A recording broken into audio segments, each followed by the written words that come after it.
Hello दोस्तों, कैसा आप सब। मेरा नाम है शुभ शुक्ला। आप लोग देख रहे हैं क्लासरूम बडीज विद शुभ। इस चैनल में आपका फिर से स्वागत है। तो दोस्तों, आज हम लोग पढ़ने जा रहे हैं हिंदी का चैप्टर 1, माँ का एक कहानी। तो चलिए दोस्तों, बिना देरी करे हम लोग इस वीडियो को स्टार्ट करते हैं। तो दोस्तों, यहाँ पर लिखा है माँ का एक कहानी। बेटा समझ लिया है क्या तूने मुझको अपनी नानी। इसका अर्थ होता है दोस्तों, राहुल अपनी माँ से कहानी सुनाने को कहता है। माँ हंसते हुए पूछती है कि क्या वह उसे अपनी नानी समझने लगा है। यह बात माँ बेटे के प्यार को दिखाती है। और दूसरा प्रसंग। तो दोस्तों, यहाँ पर दूसरे लाइन में हम लोगों ने क्या पढ़ रहा है। कहती है मुझसे वह चेटी, तू है मेरी नानी की बेटी। कहना माँ क्या लेटी लेटी, राजा था या रानी। राजा था या रानी, माँ का एक कहानी। तो दोस्तों, इसका अर्थ यह है कि राहुल, जो बेटा राहुल है, वह बताता है कि दासी चेटी, चेटी का मतलब होता है दोस्तों दासी या फिर सेविका। उसको दासी ने कहा कि तुम मेरी नानी की बेटी हो, तो तुम भी मेरी नानी हुई ना। राहुल लेटे लेटे बार बार माँ से जिद करता है कि कहानी सुनो जिसमें राजा या रानी की बात हो। अब दोस्तों, यहाँ पर नीचे हमें क्या दिया गया है। तू है हठी मान धन मेरे, सुन उपवन में बड़े सबेरे, तात भ्रमण करते थे तेरे, जहां सूर भी मनमानी। सूर भी मनमानी आपको कहा दिया गया है। सूर भी मनमानी आपको दिया गया है यहाँ पर, जहां सूर भी मनमानी। तो दोस्तों, इसका अर्थ होता है माँ अपने बेटे को समझाती है कि वह बहुत जिद्दी है। फिर वह उपवन बगीचे का वर्णन करती है जहां उसके पिता सुबह सैर किया करते थे। उस उपवन में फूलों की सुगंध बिखरी रहती थी। तो दोस्तों, अब देखते हैं नीचे क्या लिखा है। जहां सूर भी मनमानी, हाँ माँ यही कहानी। राहुल खुश होकर कहता है कि माँ वही कहानी सुनो जिसमें बगीचे में अच्छी खुशबू है। तो दोस्तों, यहाँ पर हमें क्या दिया गया है। वन वन में फूल खिले थे, झलमल कर हिम बिंदु झिले थे, हल्के झोंके हिले मिले थे, लहराता था पानी। तो दोस्तों, इसका मतलब होता है माँ बताती है कि बगीचे में रंग बिरंगे, मतलब कई अनेक रंगों के फूल खिले थे। ओस की बूंदे चमक रही थी। तो दोस्तों, आपने यहाँ पर जो ये हिम बिंदु देखा है ना, इसका मतलब होता है ओस की बूंदे। वहां पर क्या थी, ओस की बूंदे चमक रही थी और हल्की हवा बह रही थी। पास में पानी की लहरों भी थी।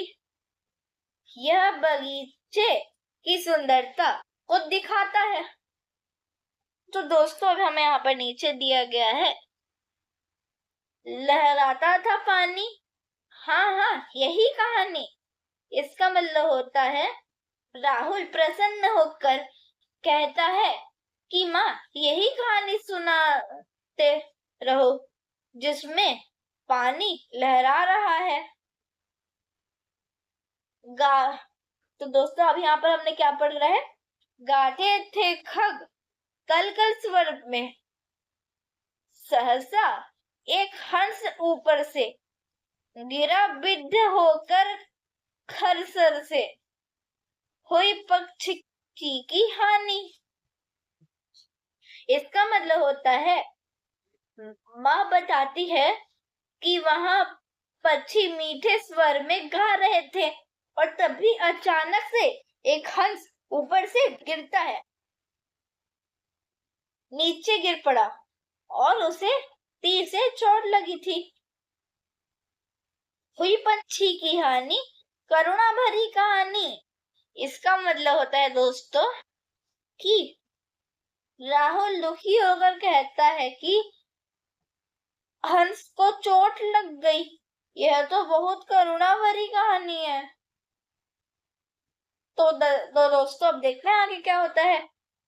चौक उन्हें उसे उठाया, मतलब पिता वहां पे भ्रमण कर रहे थे, अब पिता के सामने गिरा तो अब पिता एकदम चौंक गए कि मेरे हाथ आगे अचानक से घायल हंस कैसे गिर गया। नया जन्म सा उसने पाया, इतने में आखिर तक आया लक्ष्य सिद्ध का मानी। इसका मतलब होता है माँ बताती है कि उसके पिता ने तुरंत घायल हंस को उठाया और उसकी जान बचाई। तभी शिकारी आया और उसने हंस को मारने का दावा किया। लक्ष्य सिद्धि का मानी, कोमल कठिन कहानी। व्याख्या, इसका मतलब होता है कि राहुल कहता है कि यह कहानी तो कोमल भावनाओं और कठोर वास्तविकता का मेल है। मांगा उसने आहत पक्षी, तेरे तात मगर थे रक्षी। तब उसने जो ठाक बच्ची, हट करने की थागी। इसका मतलब होता है कि शिकारी घायल हंस को मांगता है, लेकिन राहुल के पिता उसकी रक्षा करते हैं और नहीं तैयार होते। शिकारी जिद में अड़ जाता है। हट करने की ठानी, अब बढ़ चली कहानी। राहुल उत्साहित होकर कहता है कि अब कहानी और रोचक होती जा रही है। 13वां के साथ हुआ विवाद सदन निर्दय में, उभय अग्राही में स्व विषय में। गई बात तब न्यायालय में, सुनी सभी ने जानी। इसका मतलब होता है माँ बताती है कि दयालु पिता और निर्दयी शिकारी के बीच में विवाद बढ़ गया और दोनों ने अपने पक्ष में अड़े रहे और अंत में मामला न्यायालय तक पहुंचा। सुनी सभी ने जानी, सुनी सभी ने जानी। हाँ, यही कहानी। तो दोस्तों राहुल कहता है कि अब तो पूरी सभा ने इस विवाद को जान लिया, कहानी अब बड़ी हो गई है। राहुल तू निर्णय कर, इसका न्याय पक्ष लेता है किसका। कह दे निर्भय, जय हो जिसका, सुन लू तेरी बानी। इसका मतलब होता है कि माँ राहुल से कहती है कि बेटा अब तू मुझे बिना डरे अपना फैसला बता कि क्या कहते हैं कि तू क्या कहता है, मतलब तुझे कैसा लग रहा है, मतलब तू किसका पक्ष लेगा। अगर तू न्याय में होता तो तू किसका पक्ष लेता न्याय में। तो दोस्तों अब देखते हैं कि राहुल क्या कहता है। माँ मेरी क्या बानी, मैं सुन रहा कहानी। इसका मतलब होता है कि राहुल कहता है कि अभी तो वो कहानी सुन रहा है, उसे निर्णय करना कठिन लग रहा है। कोई निपराध को मारे तो क्यों अन्य उसे ना उबारे। रक्षक पर भक्षक को वारे, न्याय दया का दानी। इसका मतलब होता है कि राहुल सोच समझकर क्या देता है, उत्तर देता है और कहता है अगर कोई निर्दोष को मारता है तो उसकी हमें अगर कोई निर्दोष को मारता है तो हमें उसकी क्या करनी चाहिए, रक्षा करनी चाहिए। न्याय हमेशा दया से भरा होना चाहिए। अब दोस्तों देखते हैं कि अब आगे क्या है यहाँ पर। न्याय दया का दानी, न्याय दया का दानी। इसका मतलब होता है माँ खुश होकर कहती है कि राहुल ने सही समझा और उसने इस करुणामयी कहानी का गुण अर्थ जान लिया। कविता की शिक्षा, हमें इस कविता से क्या शिक्षा मिलती है? हाँ, कविता में माँ का एक कहानी में माँ बेटे के संवाद के माध्यम से करुणा, दया और न्याय का महत्व सिखाती है। यह बच्चों को नैतिकता और सही निर्णय लेने का प्रेरणा देती है। कविता प्रकृति और खूबसूरत और अच्छे मूल्यों को मिलाकर हमें बहुत कुछ सिखाती है।